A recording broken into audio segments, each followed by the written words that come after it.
আজকে ভিডিওতে রায়মার্টিন সুমিত্রা 2024-এর ষষ্ঠ শ্রেণীর পরিবেশ ও বিজ্ঞান বিষয়ে তৃতীয় পরীক্ষায় মূল্যায়নের যে 3 নম্বর প্রশ্ন সেট রয়েছে অর্থাৎ বাঁকুড়া জেলা স্কুল এই বিদ্যালয়ের সমস্ত প্রশ্নের উত্তরগুলি করব। তার আগে তোমরা কেউ যদি আমার চ্যানেলে নতুন হয়ে থাকো তাহলে চ্যানেলটি অবশ্যই সাবস্ক্রাইব করে নেবে। প্রথমে ফিজিক্যাল সায়েন্সে একে দেখাচ্ছে সঠিক উত্তরটি নির্বাচন করো। একে আছে কোন রাশিটি মৌলিক রাশি নয়, এটা আয়তন হবে। দুয়ে প্রদত্ত কোনটি মৌল নয়, এটা হবে অ্যামোনিয়া হবে। তিনে একটি ফুটবলকে মাঠের ওপর গড়িয়ে দিলে তা কিছু দূর গিয়ে থেমে যায়, ঘটনাটির জন্য দায়ী, এটা হবে ঘর্ষণ বল। চারি হচ্ছে কোনটি প্রথম শ্রেণীর লেভারের উদাহরণ, এটা হবে কাঁচি। পাঁচে মিথেনের রাসায়নিক সংকেত, এটা হবে CH4। ছয়ে কোন রাশির একক ডাইন, এটা বল হবে। সাথে বল প্রয়োগের দিককে উল্টো করে দেয়, এটা হবে পুলি হবে। এরপরে আটে আছে এসআইতে আলো তীব্রতার একক, এটা হবে ক্যান্ডেলা। নয়ে বাস্তুতন্ত্রে শক্তির প্রবাহ সর্বদা একমুখী হবে, এটা। দশে কোনটি চৌম্বক পদার্থ নয়, এটা সোডিয়াম হবে। দুই থেকে আছে নিম্নলিখিত প্রশ্নগুলির উত্তর দাও। একে আছে অনবীকরণযোগ্য শক্তির উৎস বলতে কি বোঝায়, দুটি উদাহরণ দাও। এর উত্তরটি হলো যেসব শক্তির উৎস ব্যবহারের ফলে একবার নিঃশেষিত হয়ে গেলে আর সেটি পূরণ করা সম্ভব হয় না তাদের অনবীকরণযোগ্য শক্তির উৎস বলে। উদাহরণ কয়লা, পেট্রোলিয়াম, প্রাকৃতিক গ্যাস ইত্যাদি। এরপরে দুই আছে প্রথম শ্রেণীর লিভার কাকে বলে, চিত্রের সাহায্যে বুঝিয়ে দাও। প্রথম শ্রেণীর লিভার যে লিভারের আলম্ববিন্দুর একদিকে ভার এবং অন্যদিকে প্রযুক্ত বল ক্রিয়া করে তাকে প্রথম শ্রেণীর লিভার বলে। এই যে তোমরা প্রথমে চিত্রটা দেখে নাও। প্রথমে এটা কি আছে, বি বিন্দুতে হচ্ছে বাধা যেটা ডাব্লু, আর সি বিন্দুতে হচ্ছে এটা আলম্ব যেটা হচ্ছে এফ, এবং এ বিন্দুতে যেটা আছে বল যেটা হচ্ছে পি। এবি একটি প্রথম শ্রেণীর লিভার যেখানে সি আলম্ব বিন্দু, এ বিন্দুতে প্রযুক্ত বল পি এবং বি বিন্দুতে ভার বা বাধা ডাব্লু ক্রিয়াশীল। এখানে লিভারটির বলবাহু এসি এবং রোধবাহু বিসি। এই তোমরা চিত্রটা আরেকবার দেখে নাও। এরপরে তিনটা আছে মৌলিক রাশি ও লব্ধ রাশি এর মধ্যে পার্থক্য লেখো। মৌলিক রাশি লব্ধ রাশি বিষয় একইটা হচ্ছে সংজ্ঞা। যেসব ভৌত রাশি পরস্পরের ওপর নির্ভরশীল নয় তাদের মৌলিক রাশি বলে, যেমন দৈর্ঘ্য, ভর, সময় ইত্যাদি। লব্ধ রাশি যেসব ভৌত রাশি মৌলিক রাশির ওপর নির্ভরশীল তাদের লব্ধ রাশি বলে, যেমন বেগ, আয়তন, ঘনত্ব ইত্যাদি। দুই একক মৌলিক রাশির এককগুলি হলো মূল বা প্রাথমিক একক, লব্ধ রাশির এককগুলি হলো লব্ধ একক। এরপর তিনটা আছে প্রকারভেদ। মৌলিক রাশির সংখ্যা 7টি, লব্ধ রাশির সংখ্যা অসংখ্য। এরপর এটা হচ্ছে বিশ্লিষ্টতা, এটা হবে মৌলিক রাশিকে আর সরলতর অংশে ভাঙা যায় না, লব্ধ রাশিকে সমজাতীয় বা ভিন্ন জাতীয় মৌলিক রাশিতে ভাঙা সম্ভব। এরপরে চারি যেটা আছে উদ্ভিদের বৃদ্ধি কোন যন্ত্রের সাহায্যে মাপা হয়, উদ্ভিদের বৃদ্ধি আর্ক অক্সিনোমিটার যন্ত্রের সাহায্যে মাপা হয়। একটি বলের ক্ষেত্রফলের মান নির্ণয় এর সূত্রটি লেখো।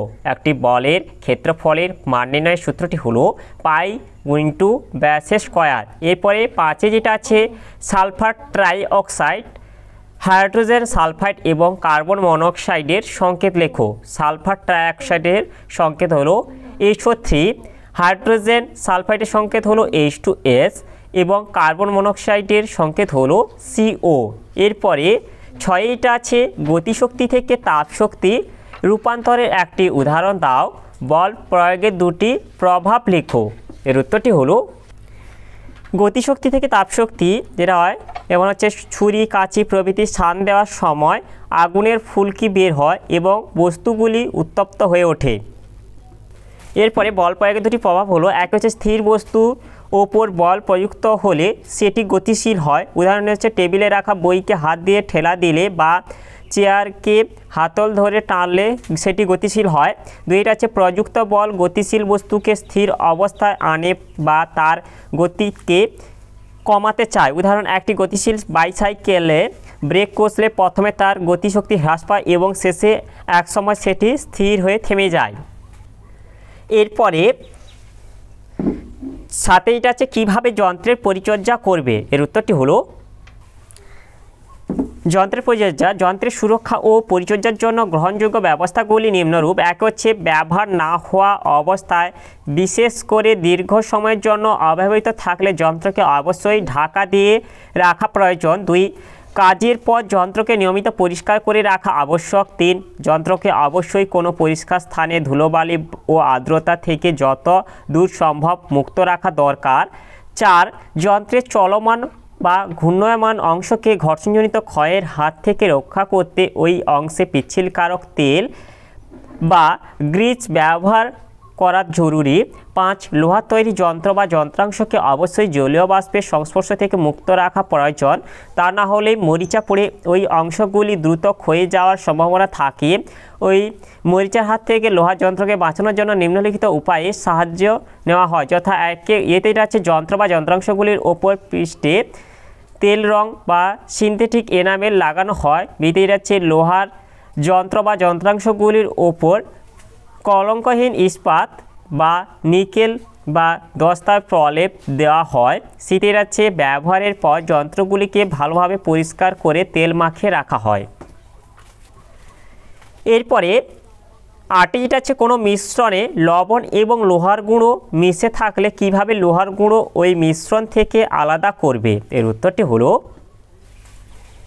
একটি কাগজের ওপর নুন ও লোহার গুঁড়ো মিশিয়ে তার ওপর চুম্বক ধরা হলো। দেখা গেল নুন ও লোহার গুঁড়োর মিশ্রণ থেকে শুধুমাত্র লোহার গুঁড়ো আলাদা হয়ে চুম্বকের গায়ে লেগে গেল। এইভাবে লোহার গুঁড়োকে আলাদা করা যাবে। এরপরে 9 যেটা আছে আনত তল কি পেরেক এবং স্ক্রু এর মধ্যে কোনটি কাঠের ব্লকে বেশি শক্তভাবে বসে থাকবে। ট্রাক্টর কী ধরনের যন্ত্র? ট্রাক্টর হচ্ছে জটিল যন্ত্র। এর আগে দুটি প্রশ্নোত্তর হলো, আনততল বা নততল কোনো সমতল পাটাতনকে অনুভূমিক না রেখে ভূমিতলের সঙ্গে যে কোনো সূক্ষ্ম কোণে রাখলে যে যান্ত্রিক ব্যবস্থা গঠিত হয় তাকে নততল বলে। কাঠের ব্লকে পুঁতি দেওয়ার পর স্ক্রুটি কাঠের ব্লকে বেশি শক্তভাবে বসে থাকবে, অর্থাৎ স্ক্রু সুবিধা পেরেকের চেয়ে অনেক বেশি, কারণ স্ক্রু এর গায়ে যে ধাতব প্যাঁচ থাকে তা আসলে একটি নততল।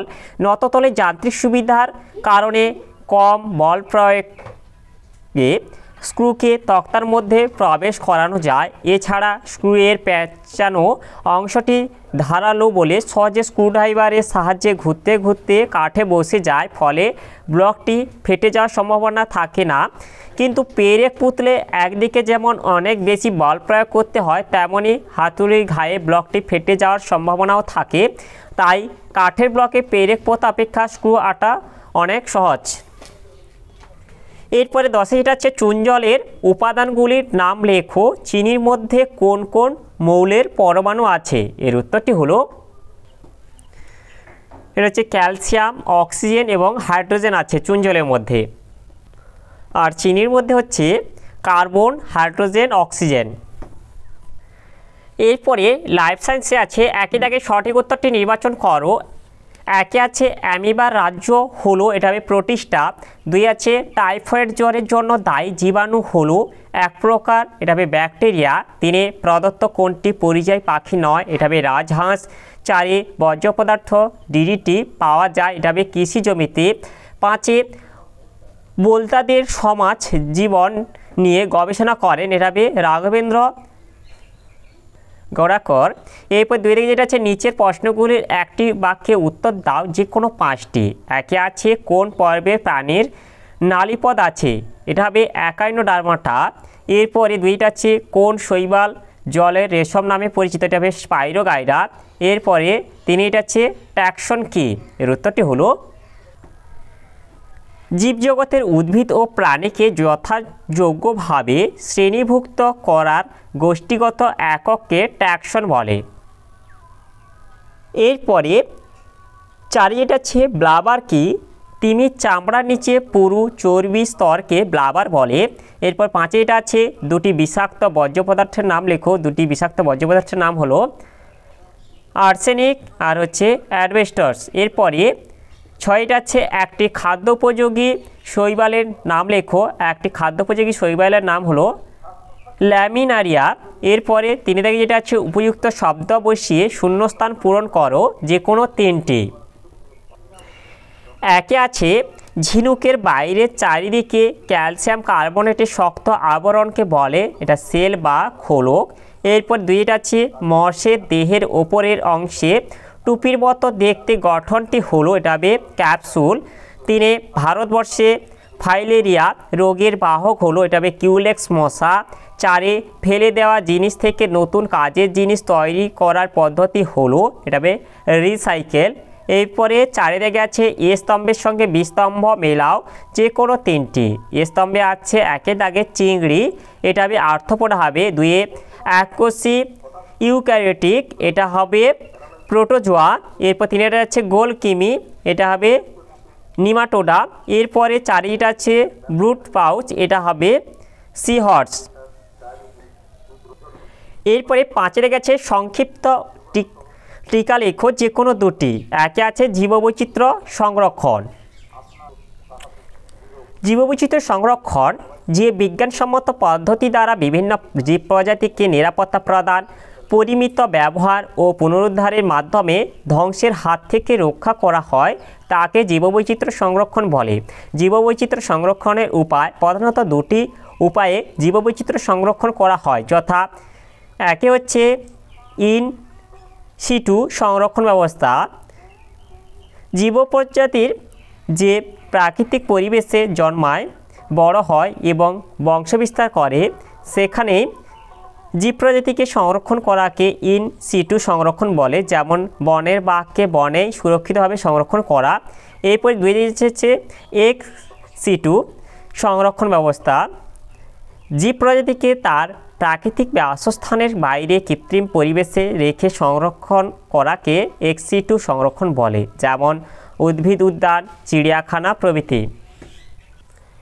এরপরে 2 দিকে যেটা আছে জৈব অভঙ্গুর বর্জ্য পদার্থ।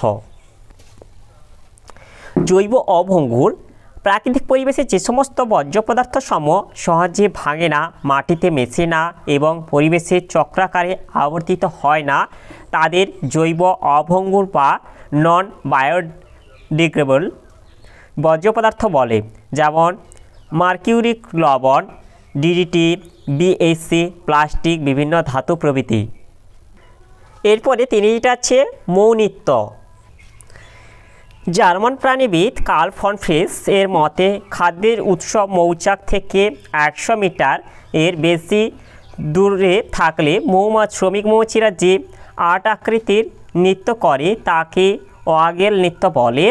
এই নাচের মাধ্যমে মৌমাছির 2টি সংবাদ দেয়, এক হচ্ছে খাদ্যের উৎস ও মৌচাকের মধ্যে দূরত্ব, 2 হচ্ছে মৌচাকের কোন দিকে খাদ্যের উৎস আছে। তোমরা এর সঙ্গে এটাও বলতে পারবে যে কোনো শ্রমিক মৌমাছি খাদ্যের উৎসের সন্ধান পেলে চাকের সামনে বিভিন্ন প্রকার নাচের ভঙ্গিতে দেহ সঞ্চালনের মাধ্যমে চাকের অপর শ্রমিক মৌমাছিদের খাদ্যের উৎস সম্পর্কে সংকেত প্রদান করে। খাদ্যের উৎসের অবস্থান ও দূরত্ব বোঝানোর জন্য মৌমাছির নাচ খুব গুরুত্বপূর্ণ। বেশি দূরত্বের ক্ষেত্রে ওয়াগেল নৃত্য ও কম দূরত্বের ক্ষেত্রে চক্রাকার নৃত্য দেখায়। এরপরে 6 দিকে আছে নিচের প্রশ্নগুলির সংক্ষিপ্ত উত্তর দাও। বিকল্প প্রশ্নগুলি লক্ষণীয়। একইটা আছে হোয়াইটেকার বর্ণিত 5 রাজ্য শ্রেণী বিন্যাসটি উদাহরণসহ রেখাচিত্রের মাধ্যমে উপস্থাপন করো। এই তোমরা এটা যে জীবজগৎ হচ্ছে একটা হচ্ছে প্রোক্যারিওটিক আর একটা হচ্ছে ইউক্যারিওটিক। এটা হচ্ছে প্রোক্যারিওটিক হচ্ছে কোষ সুগঠিত নিউক্লিয়াস ও পর্দাবৃত কোষীয় অঙ্গাণুবিহীন, আর এটা হচ্ছে কোষ সুগঠিত নিউক্লিয়াস ও পর্দাবৃত কোষীয় অঙ্গাণুযুক্ত। এরপর এটা হচ্ছে প্রোক্যারিওটিক হচ্ছে এটা হচ্ছে মোনেরা, যেটা হচ্ছে রাজ্য নম্বর যেটা হচ্ছে 1। উদাহরণ হচ্ছে ব্যাকটেরিয়া, নীলাভ সবুজ শৈবাল, তারপর হচ্ছে মাইক্রোপ্লাজমা। আর এটা হচ্ছে ইউক্যারিওটিক হচ্ছে এককোষী জীব, আর এটা হচ্ছে বহুকোষী জীব। এককোষী জীব হচ্ছে যেটা হচ্ছে স্বভোজী বা পরভোজী, যেটা হচ্ছে প্রোটিস্টা, যেটা হচ্ছে 2। এটা হচ্ছে অ্যামিবা, এটা হচ্ছে ডায়াটম, ইউগ্লিনা। এরপর যেটা হচ্ছে বহুকোষী জীব যেটা হচ্ছে কোষ প্রাচীর যুক্ত, এটা হচ্ছে ক্লোরোফিলবিহীন, সালোক সংশ্লেষে অক্ষম অর্থাৎ পরভোজী। আর এটা হচ্ছে ক্লোরোফিল যুক্ত, সালোক সংশ্লেষে সক্ষম অর্থাৎ স্বভোজী। আর এটা হচ্ছে ফ্যাঙ্গি বা ছত্রাক রাজ্য হচ্ছে এটা 3। উদাহরণ হচ্ছে ইস্ট, তারপর হচ্ছে পেনিসিলিয়াম, তারপর হচ্ছে অ্যাগারিকাস, আর এটা হচ্ছে প্লান্টে, যেটা হচ্ছে উদ্ভিদ, এটা হচ্ছে রাজ্য হচ্ছে 4। এটা হচ্ছে উদাহরণ হচ্ছে মস, এটা হচ্ছে বহুকোষী, তারপর হচ্ছে শৈবাল, ধান, গম, আম, বট, আর এটা হচ্ছে তোমাদের কোষ প্রাচীরবিহীন, যেটা হচ্ছে এটা হচ্ছে অ্যানিমালিয়া, যেটা হচ্ছে প্রাণী, এটা হচ্ছে রাজ্য হচ্ছে 5, যেটা হচ্ছে উদাহরণ হচ্ছে সমস্ত প্রাণী গোষ্ঠী। এরপরে অথবা যেটা আছে উদ্ভিদ রাজ্যের শ্রেণীবিভাগটি একটি করে উদাহরণ সহ রেখাচিত্রের মাধ্যমে উপস্থাপন করো। এই তোমাদের উদ্ভিদ রাজ্য, একটা হচ্ছে অপুষ্পক উদ্ভিদ আর একটা হচ্ছে সপুষ্পক উদ্ভিদ। অপুষ্পক উদ্ভিদকে হচ্ছে শৈবাল, মসবর্গীয় আর হচ্ছে ফানবর্গীয়। শৈবালটা হচ্ছে যে অ্যালগি, আর এটা হচ্ছে মসবর্গীয় হচ্ছে বায়োফাইটা, আর এটা ফানবর্গীয় হচ্ছে টেরিডোফাইটা। যেমন হচ্ছে শৈবালের যে উদাহরণ হচ্ছে স্পাইরোকাইরা, আর মসবর্গীয় হচ্ছে রিক্সিয়া, আর এটা হচ্ছে ফানবর্গীয় যেটা হচ্ছে এটা হচ্ছে মার্সিলিয়া। এরপর যেটা হচ্ছে সপুষ্পক যেটা আছে এটা হচ্ছে নগ্নবীজি বা ব্যক্তবীজি, আর এটা হচ্ছে গুপ্তবীজি। যেমন হচ্ছে এটা পাইন। গুপ্তবীজি আবার দুভাবে ভাগ করা হয়, যেটা হচ্ছে একবীজপত্রী আর একটা হচ্ছে দ্বিবীজপত্রী। একবীজপত্রীর উদাহরণ হচ্ছে ভুট্টা গাছ, আর দ্বিবীজপত্রীর উদাহরণ হচ্ছে মটর গাছ। এরপরে দুই দিকে আছে কাকে সামাজিক পাখি বলে কেন, জলে মাছেরা কিভাবে শ্বাসকার্য চালায়, মকরন্দ কি? মকরন্দ হলো ফুলের মকরন্দগ্রন্থি থেকে নিঃসৃত মিষ্টি রস। এর আগের প্রশ্নের উত্তরগুলি হলো কাকদের মাঝে মাঝে সভা বসিয়ে সেখানে শত শত কাক জড়ো হয়। কাকদের কেউ বিপদে পড়লে সব কাকরা একসঙ্গে জড়ো হয়ে কা কা করে ডাকতে থাকে, তখন আশেপাশের বাকি কাকেরাও ঝাঁকে ঝাঁকে ছুটে আসে। কাকদের এই রকম সামাজিক আচরণের জন্য এদের সামাজিক পাখি বলে। মাছ মুখ দিয়ে জল গ্রহণ করে ও কানকোর মাধ্যমে বাইরে বের করে দেয়। কানকোর নিচে থাকে ফুলকা, হলো মাছের শ্বাসঅঙ্গ। মুখের মাধ্যমে গৃহীত জল ফুলকার মধ্য দিয়ে যাওয়ার সময় ফুলকায় থাকা অসংখ্য রক্তনালী জলে দ্রবীভূত অক্সিজেনকে টেনে রক্তে মিশিয়ে দেয় এবং রক্তের কার্বন ডাইঅক্সাইডকে জলে ছেড়ে দেয়। এভাবে মাছ জলে শ্বাসকার্য চালায়। এরপরে অথবা এটা হচ্ছে কৃষক পিঁপড়ের প্রিয় খাদ্য কি, এটি তারা কিভাবে সংগ্রহ করে। তোমার দেখা যে কোনো দুটি প্রাণীর প্রত্যেকটি দুটি করে আচরণগত বৈশিষ্ট্য লেখো। এর উত্তরগুলি হলো চাষি পিঁপড়েদের প্রিয় খাদ্য হলো সাদা রঙের ছত্রাক। চাষি পিঁপড়েরা মাটিতে গর্ত করে বাসা বানায় এবং ওই বাসাতে কাটা পাতা এনে জমায়। পাতা পচে গেলে ওই পাতার উপর এক বিশেষ ধরনের সাদা রঙের ছত্রাক জন্মায় ও চাষি পিঁপড়েরা তাদের প্রিয় খাদ্য সংগ্রহ করে। একটা যেমন হচ্ছে পিঁপড়ে। পিঁপড়ের আচরণ হলো এক হচ্ছে পিঁপড়ে অমেরুদণ্ডী সন্ধিপদী পর্বে প্রাণী, এরা আকারে ছোট হয়, এদের গড় আয়ু 1 থেকে 3 বছর। 2 হচ্ছে পিঁপড়েরা সমাজবদ্ধ জীব, এরা দল গঠন করে বসবাস করে। 3 পিঁপড়ে সমাজের একটি রানী এবং রানীর অসংখ্য দাসী, সৈন্য আর শ্রমিক নিয়ে এক একটা পরিবার। পুরুষ পিঁপড়েরা অসংখ্য ও গুরুত্ব খুবই কম। রানী পিঁপড়ের নির্দেশে সমগ্র দলটি পরিচালিত হয়। 4 পুরুষেরা কেবল প্রজননে সাহায্য করে। রানীরা আকারে বড় হয় ও ডিম পাড়ে। রানী পিঁপড়ে ডিম পাড়ার আগে একটি সুরক্ষিত জায়গা খোঁজে এবং একটি নতুন কলোনি সৃষ্টি করে।